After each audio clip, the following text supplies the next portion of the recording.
या मालिकेच्या आजच्या भागात आपण पाहणार आहोत आदित्य आणि पारू मंदिरात जाण्यासाठी निघालेले असतात. मात्र गाडीमध्ये पारू आदित्यवर खूप चिडलेली असते आणि रागातच त्याच्याकडे पाहत असते. तर आदित्य देखील हसतच तिच्याकडे पाहत असतो. मात्र मग त्यानंतर एके ठिकाणी अचानक त्यांची गाडी बंद पडते. पारू आदित्यला विचारते की गाडी का बंद केली. तर आदित्य वैतागून म्हणतो की तू तोंड वाकडं करून बसली आहे ना गाडीत, त्यामुळे गाडी आपोआप बंद झाली. आणि आदित्यचं असं उत्तर ऐकून पारू अजूनच चिडते. त्यानंतर आदित्य कारमधून खाली उतरतो आणि नेमका काय प्रॉब्लेम झाला आहे हे बघू लागतो. त्यानंतर तो पारूला पाण्याची बॉटल आणायला सांगतो. मात्र पारू ऐकूनही दुर्लक्ष करते. ती काही गाडीतून खाली उतरत नाही.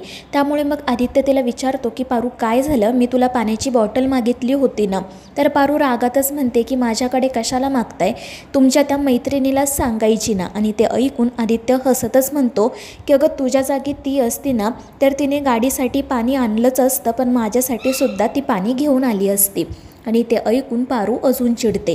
तर आदित्य मुद्दाम म्हणत असतो की पारू बघ किती ऊन आहे, इतक्या उन्हामध्ये मी काम करतोय. तुझ्या जागी जर माझी ती प्रियसी असती ना तर तिने ओढणीने माझा घाम टिपला असता, मला छान वारा घातला असता.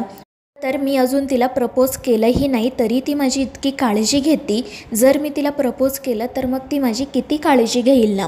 आणि मग त्यानंतर तो मुद्दाम पारूलाच विचारतो की पारू सांग ना मला, मी माझ्या त्या मैत्रिणीला कसं प्रपोज करू. तर पारू रागातच म्हणते की मला काय विचारताय, तुम्ही तुमचं बघा. तर आदित्य म्हणत असतो की पारू आपण एक काम करूयात, तू ना माझी ती मैत्रीण हो, मी तुला प्रपोज करतो म्हणजे तेवढीच माझी प्रॅक्टिस होईल. आणि ते ऐकून पारू तर खूपच खुश होते आणि लगेच गाडीतून खाली उतरते. तर आदित्य कसं प्रपोज करायचं याची प्रॅक्टिस सुरू करणारच असतो. पण तितक्यात पारू म्हणते की आदित्य सर, तुम्ही असे उठसूट कोणालाही प्रपोज कसे काय करू शकता. तुम्हाला खात्री आहे का की ती तीच मुलगी आहे जिचे डोळे आपल्या लोगोवर आहेत. आणि त्यावेळी आदित्य म्हणतो की हो पारू, मला खात्री आहे आणि माझं मन मला सांगते की ही तीच मुलगी आहे. आणि मला कळत नाही आहे की का तुला असं वाटते की ही ती मुलगी नाही आहे. जर ती नसेल तर मग काही तू आहेस का. आणि आदित्यचं असं बोलणं ऐकून पारू त्याच्याकडे एकटक पाहतच राहते. आणि त्या दोघांचं बोलणं सुरू असतानाच एक माणूस त्या ठिकाणी येतो. तो लांबूनच त्या दोघांवर लक्ष ठेवून असतो आणि मग कोणाला तरी फोन करून सांगतो की आदित्य एकटा नाही आहे, ती पारूसुद्धा त्याच्या सोबत आहे. तर इकडे पारू तोंड वाकडं करून बाजूला जाऊन थांबते. तर आदित्य म्हणत असतो की ठीक आहे, जर तुला मला मदत करायची नाही तर मग मी माझा एकटाच प्रॅक्टिस करतो. आणि मग त्यानंतर तो थोडा दूर जातो. त्याच्या मनामध्ये पारूबद्दल ज्या काही भावना आहेत त्या व्यक्त करायला सुरुवात करतो. आणि आदित्यचं ते बोलणं ऐकून पारू तर खूपच खुश होते आणि ती नकळतपणे आदित्यच्या जवळ जाऊन थांबते. तर आदित्यही तिच्या डोळ्यांमध्ये हरवून जातो आणि मग त्याच्या मनात पारूविषयी जे काही असतं ते सगळं काही तो तिच्यासमोर व्यक्त करतो. तो म्हणत असतो की आत्तापर्यंत तू माझ्या आयुष्यात नव्हती तर मी फक्त तुझाच विचार करत होतो, आणि आत्ता तू माझ्या आयुष्यात आली आहे तर तुझ्याशिवाय मला दुसरं काही सुचत नाही. तुझ्याशिवाय माझं आयुष्य अपूर्ण आहे. आणि आदित्यचं असं बोलणं ऐकून पारू तर खूपच खुश होते. आणि मग त्यानंतर आदित्य तिचा हात हातात घेतो आणि तिच्या जवळ जात म्हणतो की पारू, माझं तुझ्यावर खरंच खूप प्रेम आहे आणि मला माहिती आहे की तू देखील माझ्यावर खूप प्रेम करते, पण मी तरीही तुझ्यावर कोणत्याही प्रकारची जबरदस्ती करणार नाही. जर तुझा मनापासून होकार असेल ना तरच मी तुझ्याशी लग्न करेल. आणि मग तो गुडघ्यावर बसून पारूला लग्नाबद्दल विचारतो. आणि तिथेच पडलेलं गवत पारूला देत म्हणतो की हवं तर याला तू जास्वंदीचं फूल समज, याचा तू स्वीकार कर. आणि त्यामुळे पारू खूपच खुश होते आणि लगेच ते फूल घेण्यासाठी हात पुढे करते. पण मग आदित्य हसतच म्हणतो की पारू, मी माझ्या मैत्रिणीला असं प्रपोज केलं तर चालेल ना. आणि हे ऐकून पारूचा तर चेहराच पडतो. ती खूप चिडते आणि बाजूला जाऊन उभी राहते. आदित्य मात्र हसतच नाचत असतो. आणि मग त्यानंतर तो पारूला म्हणतो की पारू, तुला आवडेल का गं असं प्रपोज केलेलं. त्यामुळे पारू आशेने त्याच्याकडे पाहू लागते. तर आदित्य पुन्हा मुद्दाम म्हणतो की अगं दुसरं कोणी तुला असं प्रपोज केलं तर तुला आवडेल का. त्यामुळे पारू पुन्हा नाराज होते. आणि मग आदित्य हसतच म्हणतो की सांग ना गं पारू, माझ्या मैत्रिणीला असं प्रपोज केलं तर आवडेल ना गं तिला. पण पारू वैतागून म्हणते की आदित्य सर आपण जायचं का इथून, खूप उशीर झाला आहे.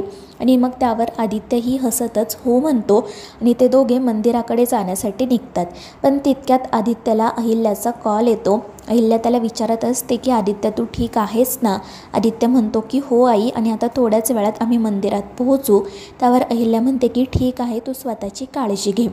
त्यानंतर मग काही वेळातच आदित्य आणि पारू मंदिरामध्ये येऊन पोहोचतात. आदित्य सरळ मंदिरात जाण्यासाठी निघतो तर पारू रागातच म्हणते की मंदिरात जाताय ना तुम्ही, मग नारळ आणि फुलांची परडी घ्यावी एवढंसुद्धा कळत नाही का. तर आदित्य म्हणतो हो मी विसरलोच होतो, आणि मग तो फुलांची परडी नारळ घेण्यासाठी येतो. मात्र त्यावेळी त्याच्या हातामध्ये पैसे नसतात. तो पारूला सांगतो की प्लीज माझ्या खिशामधून पॉकेट काढ. तर पारू रागातच आदित्यच्या कोटचं बटन उघडते आणि मग त्याच्या खिशामधून पॉकेट बाहेर काढते. आदित्य मात्र हसतच तिच्याकडे पाहत असतो. त्यानंतर मग तो पारूलाच पॉकेटमधून पैसे त्या माणसाला द्यायला सांगतो. पारू पैसे देते सुद्धा, आणि मग ती आदित्यला मुद्दाम विचारते की तुम्ही खूप मोठे बिझनेसमॅन आहात, तुम्हाला सगळं कळतं, मग एखाद्याच्या मनात काय सुरू आहे हे तुम्हाला का नाही कळत. आणि पारूचा तो प्रश्न ऐकून आदित्य हसतच तिच्याकडे पाहतो. पण मग तो प्रश्न इग्नोर करतो आणि म्हणतो की ते सगळं जाऊ दे ग पारू, पण तुला कसं कळलं माझं पॉकेट कोणत्या खिशामध्ये आहे ते. आणि ते ऐकून पारू मनाशी म्हणते की धनी, प्रत्येक बायकोला आपल्या नवऱ्याची प्रत्येक गोष्ट माहिती असते. आणि मग त्यानंतर ते दोघेजण एकत्रच मंदिरामध्ये जातात. मंदिरामध्ये आरती सुरू असते आणि पारू आदित्यला एकत्र पाहून गुरुजींना तर खूपच आनंद होतो. आरती संपन्न झाल्यावर पारू आणि आदित्य बाहेर येऊन थांबतात. आदित्य पारूला विचारत असतो की ते गुरुजी आपल्याकडे बघून हसत का होते ग. तर पारू म्हणत असते की असा सुटाबुटातला माणूस मंदिरात आल्यावर गुरुजी हसणारच ना. तर आदित्य म्हणतो की असं कसं, सुटाबुटातल्या माणसाने मंदिरात काही यायचं नसतं का. आणि त्यांचं बोलणं सुरू असतानाच एक माणूस पारूला प्रसाद देण्यासाठी त्या ठिकाणी येतो. पण पारूला काही कळण्याच्या आत तो तिच्या गळ्यातलं मंगळसूत्र घेतो आणि तेथून पळून जातो. त्यामुळे पारू मोठमोठ्याने चोर चोर असं ओरडू लागते. तर आदित्य त्या माणसाच्या मागे धावत जातो. तो माणूस धावतच जवळ असणाऱ्या जंगलामध्ये शिरतो आणि त्याच्या पाठोपाठ आदित्यसुद्धा. इकडे पारू मात्र खूप घाबरलेली असते.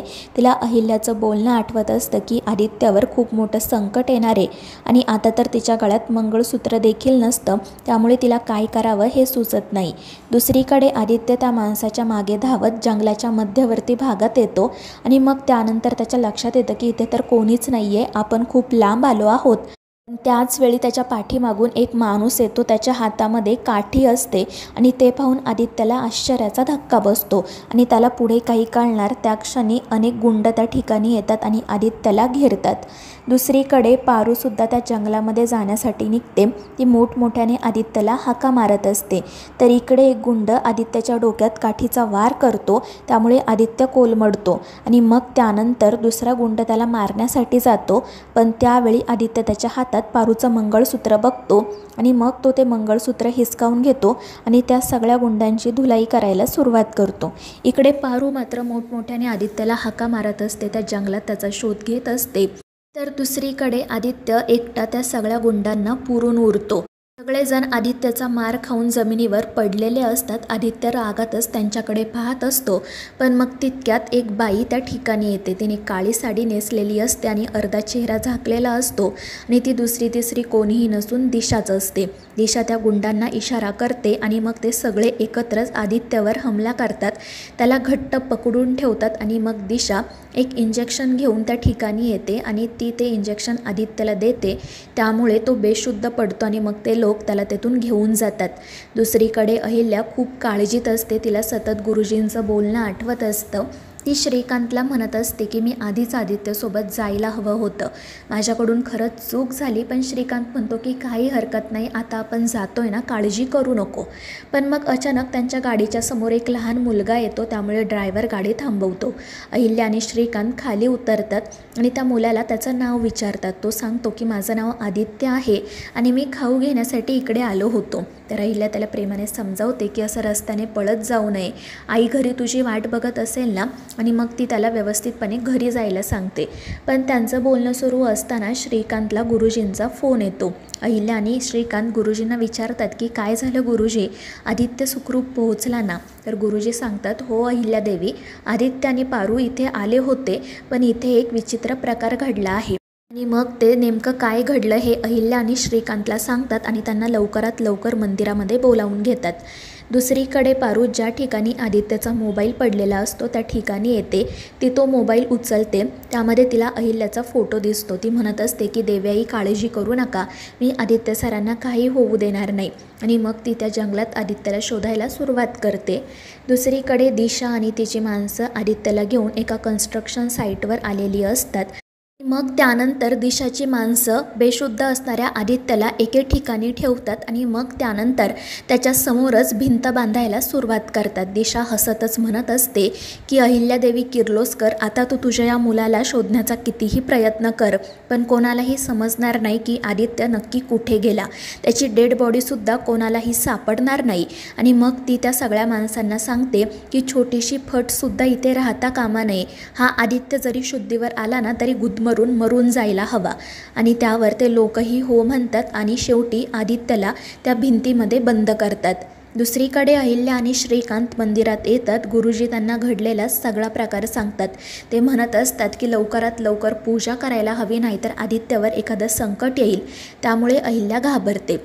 दुसरीकडे दिशा हसतच म्हणत असते की अनुष्का, आज आपला बदला पूर्ण होणार आहे. आता हा आदित्य कोणालाही सापडणार नाही. याच्यासोबत किर्लोस्करांचं साम्राज्यसुद्धा संपून जाणार आहे. दुसरीकडे श्रीकांत अहिल्या खूप काळजीत असतात. अहिल्याच्या सांगण्यावरून श्रीकांत पुन्हा पुन्हा आदित्यला कॉल करत असतो, पण तो काही कॉल रिसीव करतच नाही. त्यामुळे त्यांची काळजी अजूनच वाढते. दुसरीकडे ती दिशाची माणसं आदित्यला भिंतीमध्ये बंद करतात आणि मग त्यानंतर दिशा हसतच म्हणते की अनुष्का, आज आपला बदला पूर्ण झाला. आज तुझ्या आत्म्याला शांती मिळाली असेल. पण तितक्यात तिचं लक्ष तिच्या एका माणसाच्या हातात असणाऱ्या घड्याळाकडे जातं. ते घड्याळ आदित्यचं असतं. ती त्या माणसाला सांगते की त्या आदित्यच्या सगळ्या पर्सनल गोष्टी जाळून टाका, एकही वस्तू इकडं तिकडे राहता कामा नये. आणि मग ती त्या लोकांना भरपूर पैसे देते आणि तोंड बंद ठेवायला सांगते. दुसरीकडे अहिल्या इन्स्पेक्टरला कॉल करते आणि आदित्यसोबत काहीतरी घातपात घडला आहे असं सांगते. दुसरीकडे पारू जंगलात आदित्यचा शोध घेत असताना त्या जंगलामध्येच असणाऱ्या एका छोट्याशा मंदिराजवळ येते. तिथं देवीची मनापासून प्रार्थना करते आणि म्हणते की देवी, मी आजपर्यंत माझ्यासाठी काही मागितलं नाही, पण आज मागते. प्लीज आदित्य सरांना काही होऊ देऊ नको. माझ्या सौभाग्याचं रक्षण कर. आत्तापर्यंत जे काही घडलं ते सगळं तुझ्या मर्जीने घडलं. मी काही बोलले नाही, पण तुझा हा निर्णय मला मान्य नाही आहे. काही झालं तरी मी आदित्य सरांना शोधणारच आणि त्यांचा जीव वाचवत असताना जरी माझा जीव गेला ना तरीही काही फरक पडत नाही. आणि मग त्यानंतर ती देवीच्या मंदिरामध्ये असणारी ती घंटा जोरजोरात वाजवायला सुरुवात करते. मग थोड्याच वेळामध्ये तिला एका बाजूने काही लोकांच्या हसण्याचा आवाज येतो आणि ती देवीचा आशीर्वाद घेऊन लगेच तिकडे जाण्यासाठी निघते. इकडे गुरुजी अहिल्या आणि श्रीकांतला सांगतात की आजच्या आज ती पूजा होणं गरजेचं होतं. आता आदित्य तर इथे नाही आहे, पण निदान तुम्ही तरी त्याच्या वतीने पूजा करा. त्याच्यावर जे काही संकट येणार असेल ते तरी टळेल. आणि त्यावर अहिल्या हो म्हणते. दुसरीकडे दिशाचीच ती माणसं जंगलाच्या एका कोपऱ्यामध्ये बसलेली असतात, पार्टी करत असतात आणि त्यांचाच आवाज ऐकून पारू त्या ठिकाणी आलेली असते. ती बरोबर त्या माणसाला ओळखते ज्याने तिच्या गळ्यातलं मंगळसूत्र चोरलेलं असतं. ती विचारते की तू तोच होता ना ज्याने माझं मंगळसूत्र चोरलं आणि तुझ्याच मागे आदित्य सर आले होते, मग कुठे गेले ते? तर तो माणूस हसतच म्हणतो की मला काय माहीत, गेला असेल तो त्याच्या घरी. मग पारूचं लक्ष दुसऱ्या माणसाच्या हातात असणाऱ्या आदित्यच्या घड्याळाकडे जातं. ती म्हणते की हे आदित्य सरांचं घड्याळ आहे, मला खरं खरं सांगा आदित्य सर कुठे आहेत, काय केलं तुम्ही त्यांच्यासोबत? पण ते म्हणत असतात की आम्हाला काही माहिती नाही आहे. पण पारू म्हणत असते की असं कसं, तुम्ही मला खरं खरं सांगा, नाहीतर मी पोलिसांना बोलावेल. आणि तिच्या अशा धमकीमुळे मग ते लोक खूप चिडतात आणि आता या पारूलाही मारून टाकायचं ठरवतात. मात्र पारूला हे कळता क्षणी ती तेथून पळून जाते. पण ते लोक तिच्या मागे धावतात आणि मग त्यानंतर धावत पारू पुन्हा एकदा त्या मंदिराच्या जवळ येते आणि एका झाडाच्या पाठीमागे लपून बसते. तर त्यातीलच एक माणूस दिशाला फोन करून हे सगळं सांगतो. तर दिशा पारूला मारून टाका अशी त्यांना ऑर्डर देते आणि मग त्यानंतर ते लोक पारूला शोधू लागतात. एका माणसाला पारू सापडते, तो तिचा हात पकडतो तर पारू त्याच्या हाताला चावत्याने पळून जाण्याचा प्रयत्न करते, पण ते सगळे लोक तिला घेराव घालतात. पण पारू म्हणत असते की जर माझ्या देवी आईंना समजलं ना तर ते तुम्हाला सोडणार नाही, माझ्यापासून दूर राहा. पण ते लोक ऐकत नाही आणि पारूच्या अंगावर धावून जाण्याचा प्रयत्न करतात. तर पारू सरळ त्या मंदिराच्या जवळ असणारं त्रिशूळ उचलते आणि त्यानंतर स्वतःच्या कपाळाला हळदी कुंकू लावते आणि त्या लोकांनाच मारायला सुरुवात करते. पारूचं ते रूप पाहून ते लोक घाबरतात. तर पारू त्रिशूळानेच त्या सगळ्यांना मारते आणि मग ज्या माणसाने तिचं मंगळसूत्र चोरलेलं असतं ती सरळ त्याच्या छातीवर पाय देऊन उभी राहते, त्रिशूळ त्याच्या गळ्याशी लावते आणि त्याला आदित्यबद्दल विचारू लागते. तर मित्रांनो, या मालिकेच्या पुढील भागांच्या अपडेटसाठी आपल्या चॅनेलला सबस्क्राईब